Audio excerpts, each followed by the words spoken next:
প্রিয় নবীজি সাল্লাল্লাহু আলাইহি ওয়াসাল্লাম অভাব অনটনে দিন কাটাচ্ছিলেন। তিনি রাস্তায় হাঁটতে হাঁটতে দেখলেন একটি সাইনবোর্ডে লেখা, ইহুদির খেজুর বাগানে পানি দিলে খেজুর পাওয়া যাবে। নবীজি সাল্লাল্লাহু আলাইহি ওয়াসাল্লাম খেজুর পাওয়ার আশায় ইহুদির কাছে গেলেন। গিয়ে বললেন, হে ইহুদি, আমি কাজ করতে চাই, তোমার বাগানে পানি দিয়ে খেজুর নিতে চাই। ইহুদি একটু অবজ্ঞাভরে বলল, তুমি কি সেই কাজ করতে পারবে?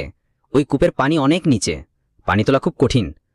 নবীজি সাল্লাল্লাহু আলাইহি ওয়াসাল্লাম শান্তভাবে বললেন, হ্যাঁ, আমি পারব, আমার খাবারের দরকার। ইহুদি মনে মনে চালাকি করল।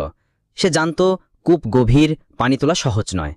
তাই সে একটি পুরনো পচা রশির বালতি এনে দিল। নবীজি সাল্লাল্লাহু আলাইহি ওয়াসাল্লাম সেই বালতি নিয়ে কূপে ফেললেন, কিন্তু রশি ছিঁড়ে বালতিটি কূপে পড়ে গেল।